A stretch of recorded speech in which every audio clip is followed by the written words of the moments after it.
Imaginez un champ transformé en océan de boue collante.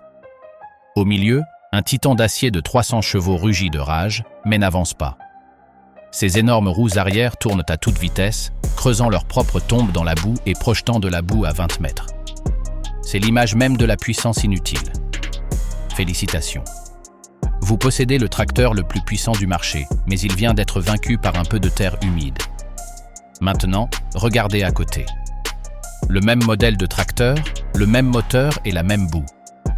Mais celui-ci avance avec une détermination implacable, mordant le sol comme s'il s'agissait d'asphalte sec. Quelle sorte de sorcellerie est-ce là? La tentation est de chercher un bouton magique dans la cabine ou un moteur trafiqué, mais la réponse est beaucoup plus lourde. La différence ne réside pas dans la puissance, mais dans le fait que le deuxième agriculteur a décidé de transformer ses pneus en piscine portable. Remplir les roues d'eau n'est pas une folie d'un agriculteur qui s'ennuie, c'est de la physique pure appliquée au champ. C'est le secret du lestage, l'art de s'enfoncer pour pouvoir avancer. Dans cette vidéo, nous allons découvrir pourquoi l'eau est le meilleur allié de la traction et comment un simple jet d'eau peut vous faire économiser des milliers d'euros en carburant et en pneus. Vous voulez que votre tracteur travaille ou vous préférez qu'il continue à se ridiculiser en creusant des trous? Commençons. La bataille invisible entre le caoutchouc et la terre. Pour comprendre l'obsession du poids d'un tracteur, nous devons d'abord démystifier un mythe très ancré. Le mythe selon lequel la puissance est tout. Vous voyez, un moteur, aussi impressionnant que soit son nombre de chevaux, ne fait pas bouger un tracteur. Ce qu'il fait, c'est faire tourner un essieu. C'est une étape nécessaire, mais insuffisante. Le véritable miracle, l'acte de magie qui transforme la rotation en mouvement linéaire, se produit à ce point de contact mince et critique où la bande de roulement du pneu rencontre la surface du sol. Là, sur cette bande de quelques centimètres carrés, se déroule une bataille physique silencieuse et monumentale. Elle s'appelle la traction. Et la traction n'est rien d'autre qu'un type très spécifique de friction. La friction est la force qui s'oppose au glissement relatif entre deux surfaces. C'est elle qui empêche vos chaussures de glisser lorsque vous marchez ou qui permet aux roues de votre voiture, lorsqu'elles tournent, de pousser l'asphalte et de vous propulser vers l'avant au lieu de simplement tourner dans le vide comme celle d'une voiture miniature sur une table polie. Sur un tracteur, cette bataille est particulièrement épique car l'ennemi, le sol, est notoirement traître. Il n'est pas uniforme comme l'asphalte. Il est mou, meuble, changeant. Un pneu de tracteur tente de faire deux choses lorsqu'il tourne. Premièrement, déformer et comprimer le sol juste en dessous de lui pour créer un point d'appui ferme et deuxièmement, utiliser les rainures de sa bande de roulement pour s'agripper aux mottes, aux racines, à toute irrégularité offrant une résistance. Si la force appliquée par le moteur pour faire tourner la roue est supérieure à la force d'adhérence maximale que le sol peut fournir, la bataille est perdue.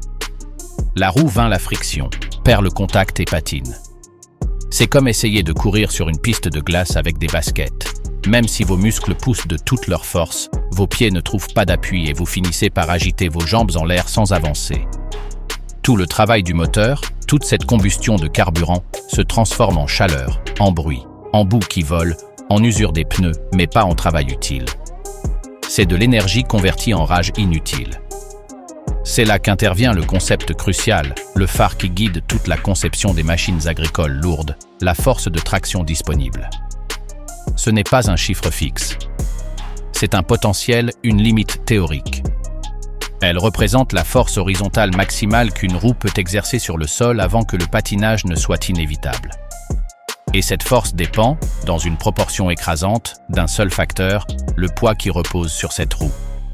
La physique le dicte avec une formule élégante dans sa simplicité, la force de traction disponible est approximativement le coefficient de frottement entre le caoutchouc et le sol, multiplié par le poids sur la roue. Simplifions encore davantage. Imaginez un traîneau lourd que vous voulez tirer dans la neige. Si le traîneau est léger, vous pouvez tirer très fort sur la corde, mais vos pieds glisseront vers l'arrière dans la neige car vous n'avez pas d'adhérence. Maintenant, imaginez que vous enfilez un sac à dos rempli de pierres, vous alourdissant ainsi. Soudain, vos pieds s'enfoncent un peu plus, ils s'ancrent. Vous pouvez exercer beaucoup plus de force sur la corde sans que vos pieds ne glissent. Le poids sur vos pieds, votre lest, a augmenté votre force de traction disponible. Il en va exactement de même pour un tracteur. Son poids, répartie sur ses roues motrices, généralement les roues arrière, est ce qui détermine le plafond de traction. Le moteur peut avoir la force de déplacer des montagnes, mais si le poids du tracteur est insuffisant, ce moteur ne fera que faire patiner les roues sur la surface. Le poids est le traducteur silencieux qui convertit la puissance brute du moteur en mouvement utile. Sans un poids suffisant, la puissance est un langage que la Terre ne peut pas comprendre. Quand le moteur est trop puissant pour son propre bien. Cette relation entre le poids et la traction a toujours existé, mais elle est devenue un paradoxe critique, un goulot d'étranglement technique, avec l'arrivée des tracteurs modernes à grande puissance. Remontons aux origines. Les premiers tracteurs, ces engins à vapeur ou à essence primitive, étaient lourds par nature. Leurs moteurs, énormes et peu efficaces, et leurs structures en acier massif leur conféraient un poids à vide considérable. De plus, ils ne développaient pas beaucoup de puissance. L'équilibre, bien que grossier, était généralement plus ou moins compensé. La traction disponible, dictée par leur poids naturel, était souvent suffisante pour exploiter la plupart des chevaux que leur moteur pouvait fournir. Mais l'évolution technologique a suivi son cours inexorable. Les moteurs diesel ont été perfectionnés, la turbocompression est apparue, les matériaux sont devenus plus légers et plus résistants. Les constructeurs, dans une course à la productivité, ont commencé à installer des moteurs monstrueux sur des châssis qui, bien que robustes, n'avaient pas pris de poids dans les mêmes proportions. C'est là que naît le paradoxe du tracteur contemporain. Nous avons une machine capable de générer une force de torsion, un couple, énorme sur son essieu arrière, mais montée sur des roues qui reposent sur un poids propre qui n'est plus suffisant pour soutenir cette force. C'est comme donner une batte de baseball de ligue majeure à un enfant. L'enfant peut la balancer, mais il n'a pas le poids, la masse corporelle, pour transférer toute l'énergie du swing à la balle. Le mouvement sera maladroit, inefficace.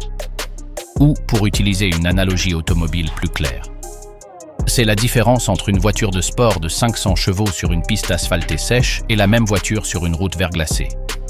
Sur la glace, le coefficient de frottement est si faible que, même avec le poids de la voiture, les pneus ne peuvent pas traduire toute cette puissance en accélération. Appuyer à fond sur l'accélérateur ne provoque qu'un dérapage spectaculaire et dangereux.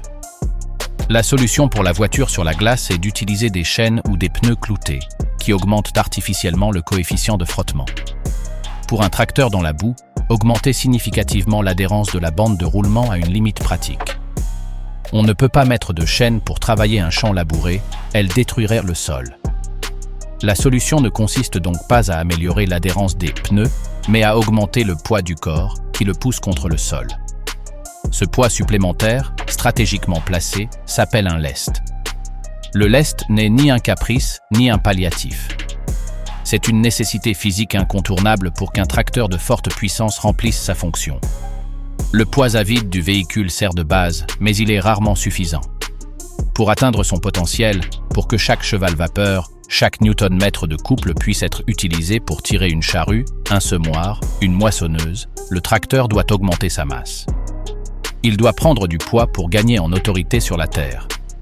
Sans lest, un tracteur puissant est comme un lutteur musclé les pieds dans la boue peu profonde. Il a toute la force du monde dans ses bras, mais il ne peut pas s'ancrer pour l'utiliser. Le lest, ce sont les bottes à crampons qui lui clouent les pieds au rocher. Les ancêtres du lest, les pierres, les lingots et le béton. L'idée d'ajouter du poids à une machine pour améliorer sa traction est aussi ancienne que la mécanisation elle-même. Les premiers agriculteurs et ingénieurs qui ont vu leur tracteur patiner n'avaient pas besoin d'un doctorat en physique pour trouver la solution. Si le problème est le manque de poids, la réponse semble simple, ajouter du poids. C'est ainsi que, dans les ateliers et les fermes du monde entier, l'ère du lest solide a commencé. La philosophie était directe, brutale et efficace. Rechercher les matériaux les plus denses et les plus lourds disponibles, et les fixer au tracteur partout où cela était possible. Les solutions étaient variées et reflétaient l'inventivité pratique de l'époque. L'une des plus courantes était l'utilisation de contrepoids avant. Il s'agissait d'empilements de disques ou de blocs de fonte en forme de beignets géants qui étaient enfilés sur une barre ou un support fixé à l'avant du tracteur, juste au-dessus de l'essieu avant. Leur fonction était double. Sur les tracteurs équipés d'outils lourds à l'arrière, comme une charrue, ils servaient à compenser le poids et à empêcher le tracteur de cabrer, c'est-à-dire de se soulever dangereusement à l'avant. Mais ils ajoutaient aussi, de manière secondaire, de la masse totale à la machine. Il y avait ensuite les contrepoids arrière. Il s'agissait parfois de gros blocs de béton armé qui étaient vissés directement sur le haillon arrière ou la barre de traction. D'autres fois, il s'agissait de lingots de fer, souvent fabriqués dans des fonderies locales, conçus pour s'insérer dans les creux des jantes des roues arrière. Il y avait même des tracteurs auxquels on fixait des structures en acier qui pouvaient être remplies de pierres, de gravats, de tout ce qui était dense et à portée de main. Et n'oublions pas les jantes elles-mêmes. Avant que les pneus en caoutchouc gonflable ne soient complètement généralisés, de nombreux tracteurs utilisaient des roues en acier massif ou à rayons, qui constituaient en elles-mêmes un énorme lest. Ces méthodes, ancêtres du lestage, avaient un avantage incontestable. Leur simplicité. Elles étaient refiables. Elles ne tombaient pas en panne. Un bloc de fonte suspendu au tracteur ne fuit pas, ne gèle pas, ne nécessite aucun entretien.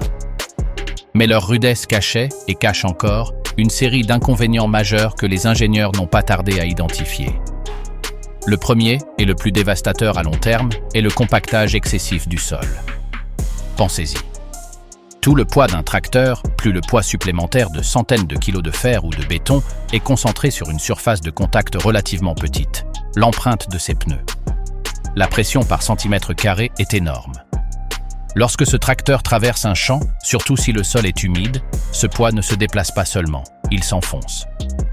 Et en s'enfonçant, il comprime les couches les plus profondes du sol, détruisant sa structure poreuse. Cette porosité est vitale, c'est là que circule l'air dont les racines ont besoin, c'est là que l'eau s'infiltre, c'est là que vivent les micro-organismes qui maintiennent le sol en vie. Un sol compacté est un sol mort, lent à se drainer, difficile à travailler. Hostile aux racines. Le lest solide, étant permanent et fixé au châssis, compacte le sol à tout moment, même lorsque le tracteur se déplace sans effectuer de travail, aggravant ainsi le problème. La révolution liquide. Mais il y avait un problème plus important que la simple recherche de poids. C'était un problème d'intelligence, d'adaptabilité. Les agriculteurs et les ingénieurs rêvèrent d'un système qui apporterait du poids là où et quand cela était nécessaire, et qui pourrait être retiré lorsqu'il constituait un obstacle. Ils rêvaient d'un lest aussi solide que le fer au moment critique de l'adhérence, mais qui n'endommageait pas le sol de manière permanente et ne surchargeait pas la machine lors des déplacements. Et si le lest pouvait être dur comme de la pierre lorsque la traction est nécessaire, mais disparaître comme par magie, ou du moins s'alléger lorsqu'il n'est pas nécessaire? La recherche de cette solution quasi alchimique, d'un matériau qui changerait d'état selon les besoins, a conduit les ingénieurs à détourner leur regard des fonderies et des lingots pour se tourner vers l'élément le plus commun, le plus abondant et le plus ingénieux de la planète. Non pas vers le fer, mais vers l'eau. La recherche d'un lest plus intelligent n'a pas été le fruit d'une illumination divine dans un laboratoire, mais plutôt d'un lent processus d'observation et de nécessité pratique qui a germé dans les ateliers et les fermes. Au cours de la première moitié du XXe siècle, quelqu'un a regardé l'énorme volume vide à l'intérieur des pneus des tracteurs et a pensé à l'évidence. Cet espace est gaspillé. Et si cet espace, au lieu d'être rempli uniquement d'air, était rempli de quelque chose de lourd? La première intuition aurait pu être le sable ou le gravier. Mais ces matériaux étaient abrasifs, ils pouvaient endommager la chambre interne et de plus, ils se déposaient au fond, créant un déséquilibre. Mais il existait un matériau dense, fluide, qui remplissait chaque recoin de manière uniforme et qui, surtout, était pratiquement gratuit. L'eau. C'est ainsi qu'est née l'une des idées les plus élégantes et les plus efficaces de l'histoire de l'ingénierie agricole. Le lest liquide. Il ne s'agissait pas simplement de remplacer le fer par de l'eau. Il s'agissait de redéfinir complètement où et comment le poids devait être réparti dans une machine de traction. La découverte de l'eau comme âme du lest. Le génie du lest liquide réside dans son apparente contradiction et dans sa profonde compréhension de la physique. Utiliser un liquide, l'essence même de la fluidité et de l'adaptabilité, pour remplir la fonction d'une masse rigide et ferme. Comment est-ce possible? La clé réside dans une propriété fondamentale de l'eau qui la distingue de l'air, elle est pratiquement incompressible. L'air, à l'intérieur d'un pneu, est un gaz. Et les gaz peuvent être considérablement comprimés, c'est pourquoi vous pouvez gonfler un pneu avec une pompe manuelle, vous réduisez le volume de l'air sous pression. L'eau, en revanche, résiste à la compression avec une férocité remarquable. Appliquer une pression énorme sur un volume d'eau fermé ne réduit son volume que d'une fraction infime, insignifiante. Cela signifie qu'une fois confinée dans la chambre d'un pneu, l'eau cesse de se comporter comme un liquide libre et adopte les caractéristiques d'un solide. Elle devient une masse unique, rigide, qui transmet les forces presque instantanément. Mais la véritable magie ne réside pas seulement dans l'incompressibilité, mais aussi dans l'emplacement stratégique du poids. Pensez à un contrepoids en fonte suspendu à l'arrière d'un tracteur. Ce poids charge le châssis. Le châssis transfère ce poids aux essieux et les essieux NT finalement aux roues. C'est un chemin indirect qui sollicite la structure. Maintenant, imaginez ce même poids, mais au lieu d'être suspendu au châssis, il est contenu dans la roue motrice elle-même, plus précisément dans sa moitié inférieure. Lorsque la roue tourne, l'eau, par gravité, s'accumule toujours au point le plus bas. En d'autres termes, le poids supplémentaire est situé en permanence, de manière dynamique, juste à l'arc de contact entre le pneu et le sol. C'est comme si, à chaque tour de roue, une masse d'eau solide roulait et s'écrasait contre le sol, poussant la bande de roulement avec une force descendante supplémentaire. Le poids agit directement sur le point d'adhérence, sans intermédiaire. Il maximise le bénéfice de traction pour chaque kilo ajouté. L'avantage est double. Premièrement, l'efficacité du transfert du poids vers la traction est supérieure. 1 kg d'eau dans la roue contribue plus directement à augmenter la force de traction disponible qu'1 kg de fer dans le châssis, car son effet est plus localisé et plus direct sur l'empreinte.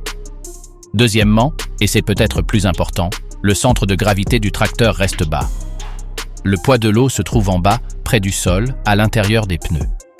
Cela confère au tracteur une stabilité remarquable, en particulier sur les terrains en pente ou irréguliers, réduisant le risque de renversement par rapport à un tracteur équipé de blocs de fer élevés dans la carrosserie. Le tracteur devient plus sûr, plus stable, plus fiable. L'eau, cet élément humble, est devenu l'âme d'un système de lestage à la fois puissant et astucieux.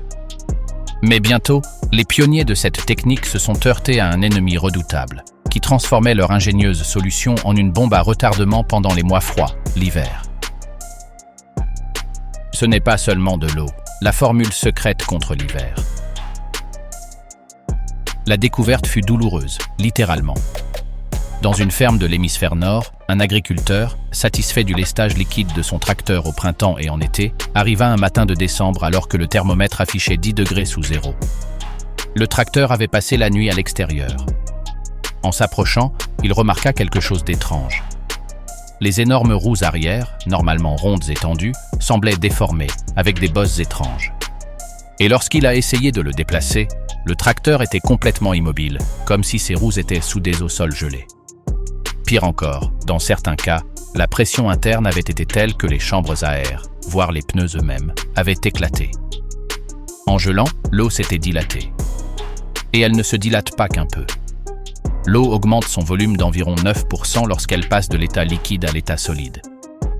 Dans l'espace confiné et déjà pressurisé d'un pneu de tracteur, cette dilatation n'a nulle part où aller. La pression qui en résulte est monstrueuse, suffisante pour déformer l'acier, faire éclater le caoutchouc et transformer une solution brillante en un désastre coûteux. La révolution liquide était sur le point d'échouer avant même d'avoir pris forme. Il fallait un antigel. Mais pas n'importe quel antigel. Les premières expériences avec l'alcool ou le glycol, couramment utilisés dans les radiateurs de voitures, ont posé des problèmes. Ils étaient coûteux en grande quantité, pouvaient être volatiles ou inflammables, et certains attaquaient le caoutchouc des chambres à long terme. L'agriculture avait besoin d'un produit bon marché, abondant, sûr et efficace. La réponse est venue de la chimie de base et des salines, le chlorure de calcium. Le choix du chlorure de calcium n'était pas fortuit. C'est le produit idéal pour cette mission, pour 3 raisons importantes. La première, et la plus importante, est son exceptionnelle capacité cryoscopique. Lorsque l'on dissout un sel dans l'eau, la formation du réseau cristallin de la glace est interrompue. Le point de congélation du mélange diminue. Le chlorure de calcium est particulièrement puissant à cet égard. Une solution concentrée, contenant généralement environ 30% de chlorure de calcium en poids, peut rester à l'état liquide à des températures inférieures à -20, -25 et même -30 degrés Celsius, selon sa pureté et sa concentration. Cela couvrait pratiquement tous les hivers agricoles dans le monde. La deuxième raison est la densité. Le chlorure de calcium dissous augmente la densité de l'eau. Alors que l'eau pure pèse environ 1 kg par litre, une solution à 30% de chlorure de calcium peut peser environ 1,3 kg par litre. Cela signifie que, pour un même volume, vous ajoutez plus de masse, plus de lest. C'est un avantage supplémentaire inattendu. L'antigel vous donne également plus de poids par réservoir plein. La troisième raison est le coût et la disponibilité. Le chlorure de calcium est un sous-produit courant de divers processus industriels, relativement bon marché et disponible en vrac. Il n'est pas toxique au sens strict, bien qu'il soit corrosif et doive être manipulé avec précaution, et, en cas de fuite sur le terrain, il n'empoisonne pas le sol de manière dramatique comme d'autres produits chimiques pourraient le faire. C'est ainsi qu'est née la solution standard de lest liquide, un mélange d'eau et de chlorure de calcium dans une proportion calculée pour atteindre un point de congélation cible, généralement inférieur à -20 degrés Celsius. Il est devenu le sang lourd qui coule dans les veines de millions de tracteurs dans les climats tempérés et froids. Mais remplir un pneu n'est pas aussi simple que de verser ce mélange jusqu'au bord. C'est là qu'intervient un équilibre délicat entre masse et élasticité. Un équilibre qui fait la différence entre une solution fonctionnelle et un cauchemar au volant.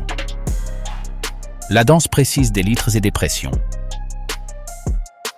Si vous pensez que le lestage avec un liquide consiste simplement à retirer la valve et à remplir le pneu jusqu'à ce qu'il déborde, vous avez une vision incomplète et dangereuse. Cela créerait un problème aussi grave que celui que vous essayez de résoudre. Un pneu rempli à 100% de liquide incompressible serait, en pratique, une roue pleine. Il perdrait sa qualité fondamentale, sa capacité d'amortissement. C'est pourquoi le protocole de lestage liquide est un rituel de précision que tout mécanicien agricole connaît. Le processus clé consiste à laisser une chambre à air. Cette chambre occupe généralement entre 20 et 25% du volume total du pneu. Pour ce faire, on remplit le pneu avec la solution jusqu'à environ le niveau de la valve lorsque la roue est dans la bonne position, avec la valve au point le plus haut, où on utilise un équipement spécial qui injecte le liquide puis de l'air à une pression contrôlée. Pourquoi cet espace d'air est-il sacré? Pour deux raisons fondamentales. La première est l'amortissement. Lorsqu'un tracteur roule dans un champ, il rencontre des ornières, des pierres, des nids de poules. Le pneu est la première ligne de défense contre ces chocs. Sa capacité à se déformer, à se comprimer, absorbe une grande partie de l'énergie du choc avant qu'elle ne soit transmise à l'essieu, au châssis et finalement au conducteur assis dans la cabine. Si le pneu était complètement rempli d'un liquide incompressible, il ne pourrait pas se déformer. Chaque irrégularité du terrain serait transmise directement comme un coup de marteau à la machine et à l'homme. La conduite serait insupportable et les composants mécaniques subiraient une fatigue accélérée brutale. La chambre à air agit comme un ressort. En se comprimant, elle permet au pneu de se déformer localement, adoucissant le trajet et protégeant l'intégrité du tracteur. La deuxième raison est la flexibilité et l'adhérence. Un pneu doit pouvoir adapter son empreinte au terrain afin de maximiser le contact. Il doit légèrement envelopper les petites cailloux et s'adapter aux irrégularités afin de présenter la plus grande surface possible de bande de roulement au sol. Un pneu rigide comme une pierre aurait un contact ponctuel et déficient. La chambre à air permet cette flexibilité nécessaire pour que la bande de roulement remplisse sa fonction d'adhérence, même avec des centaines de litres d'eau à l'intérieur. Le poids intelligent et la guerre de l'efficacité. Parlons maintenant de chiffres, car c'est l'échelle qui impressionne. Un gros pneu arrière d'un tracteur agricole moderne, dit à haut volume et basse pression, peut avoir un diamètre supérieur à 2 mètres et une largeur de plus d'un demi-mètre. Le volume interne d'une de ces roues peut facilement atteindre 1000 litres, parfois plus. Si nous remplissons 75% de ce volume avec une solution de chlorure de calcium pesant 1,25 kg par litre, cela signifie que nous ajoutons, rien que pour cette roue, un poids d'environ 937,5 kg. Multipliez cela par 2 roues motrices et vous obtenez un système de lestage liquide pouvant apporter près de 1875 kg de poids supplémentaire à l'essieu arrière. Ajoutez à cela le poids de l'air comprimé restant et celui de l'U-roue. Nous parlons ici d'un ensemble de 2 roues lestées pouvant facilement peser plus de 2 tonnes. C'est cette masse, qui roule dans la partie inférieure du tracteur, qui le cloue au sol et transforme sa puissance en une traction titanesque. Cela équivaut à avoir une voiture compacte entière suspendue à chaque roue, mais intégrée de manière intelligente dans le système. Cependant, cette révolution liquide, avec toute son élégance et sa puissance, n'est pas venue seule pour être couronnée reine incontestée.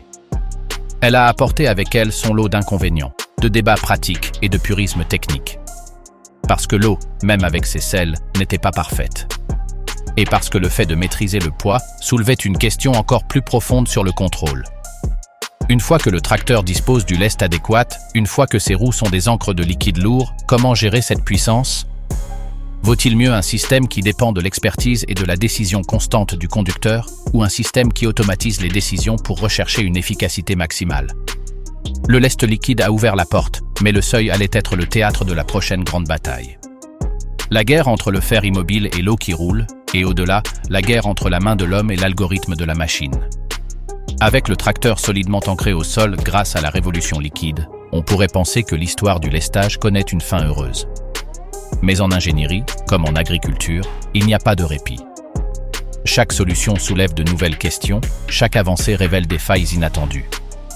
L'introduction de l'eau dans les roues n'était pas la fin de l'évolution, mais le début d'un débat plus sophistiqué et d'une recherche encore plus urgente.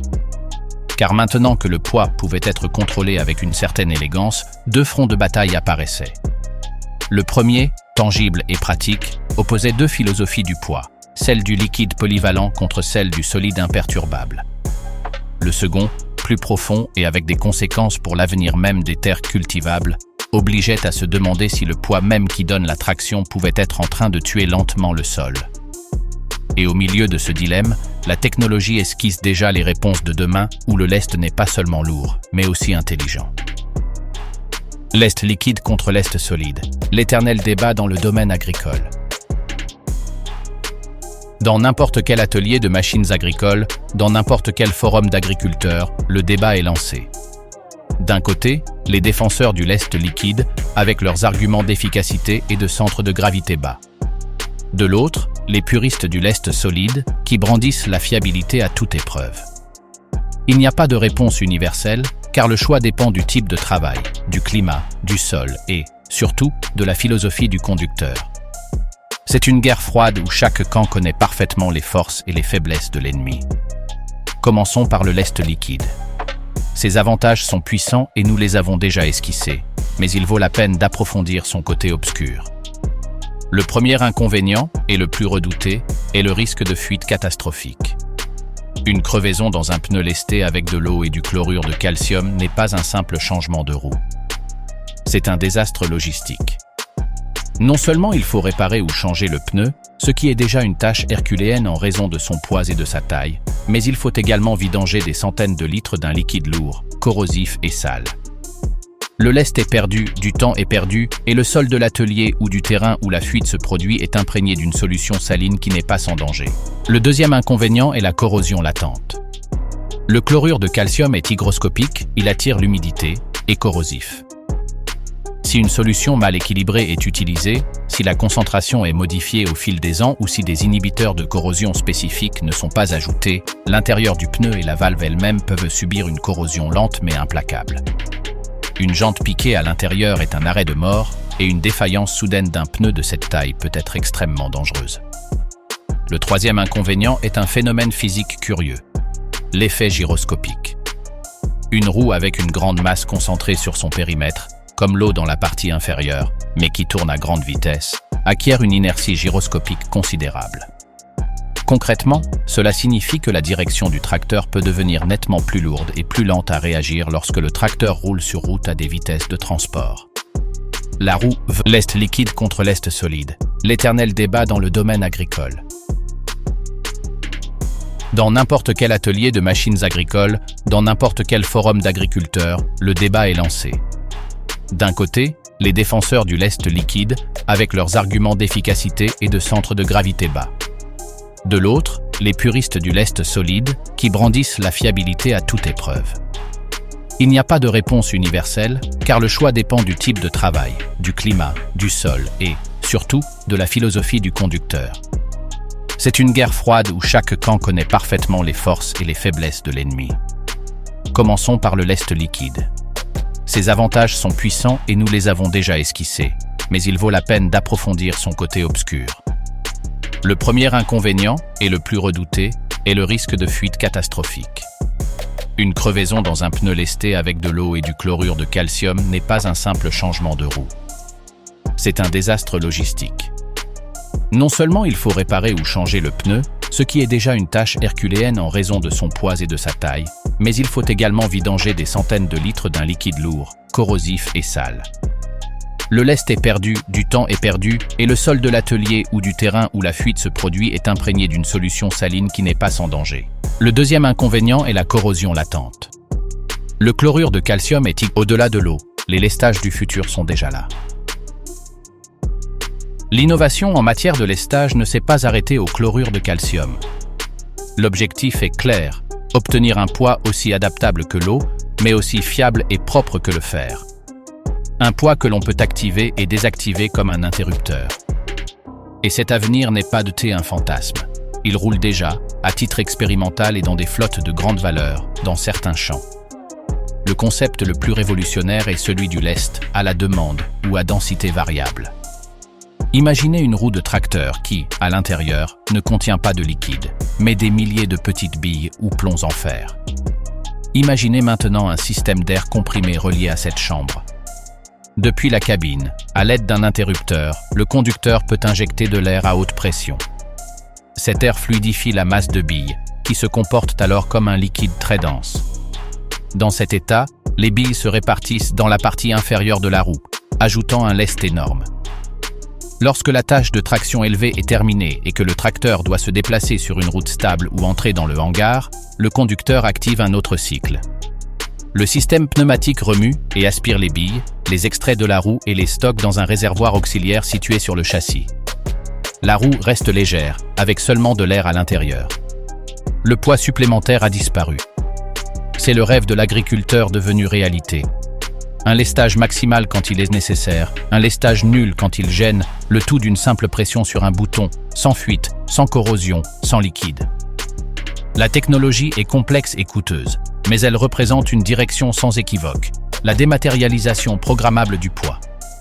Pour ceux qui restent dans le paradigme liquide, l'innovation prend la forme d'une chimie avancée. Il ne s'agit plus seulement de chlorure de calcium.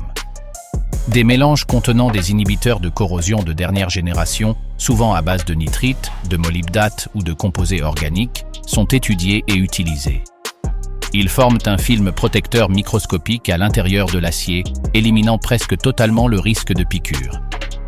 Des biocides sont ajoutés pour empêcher la croissance d'algues ou de bactéries dans l'eau stagnante, qui peuvent créer des gaz ou des boues.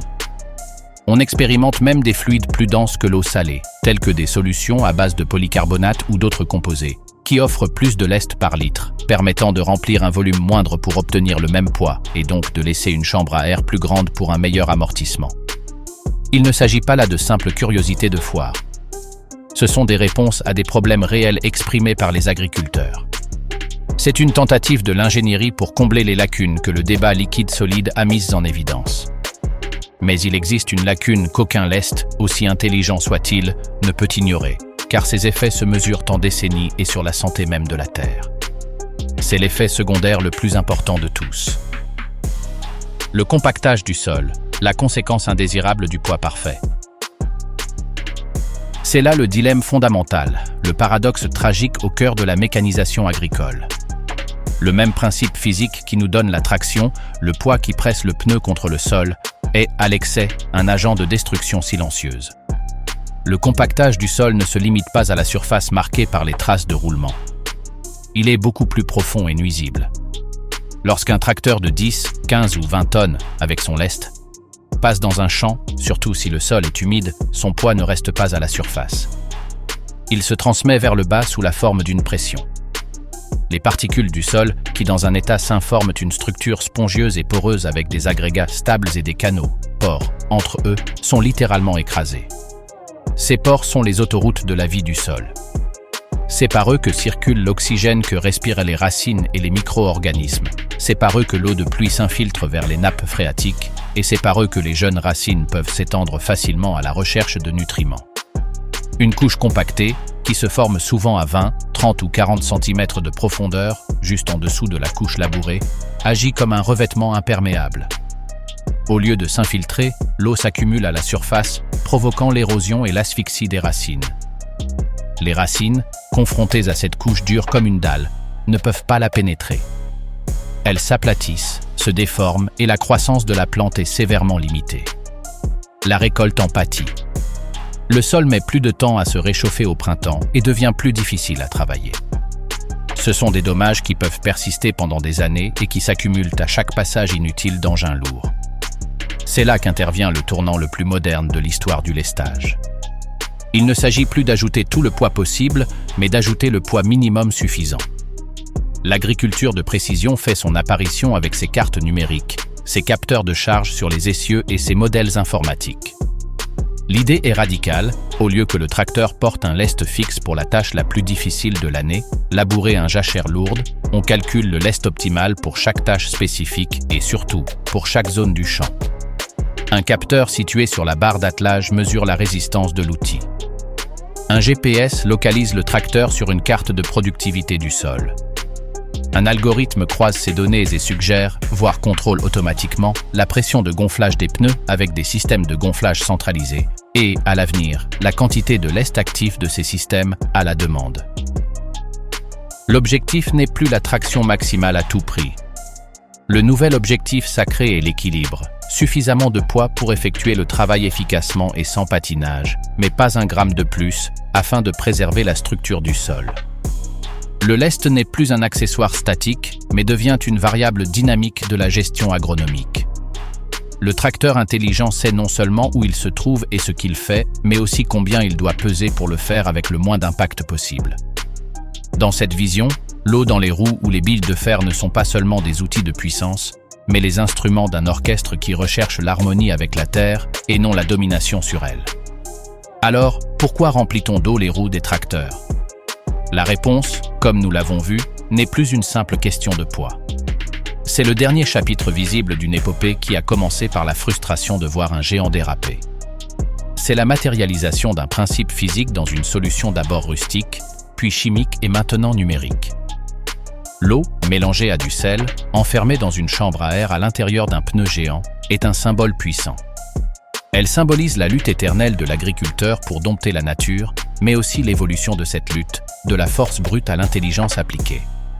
Elle représente la compréhension que la puissance sans contrôle est inutile, mais aussi que le contrôle sans conscience est destructeur. Le tracteur avec ses roues lestées n'est pas seulement une machine qui tire. C'est un creuset où se mélangent la physique, la chimie, la métallurgie et désormais la science des données. Il témoigne du fait que le progrès agricole ne se mesure pas seulement en chevaux-vapeur ou en tonnes par hectare, mais aussi en termes de délicatesse avec laquelle une force titanesque peut être appliquée. Chaque fois qu'un agriculteur calcule la concentration de son chlorure de calcium ou qu'un système automatisé ajuste le lestage en temps réel, ils ne font pas qu'optimiser un passage de travail. Ils écrivent, avec la lente rotation de leurs roues, la page suivante d'une histoire qui cherche, en fin de compte, non pas à vaincre la terre, mais à collaborer avec elle pour la rendre fertile et durable.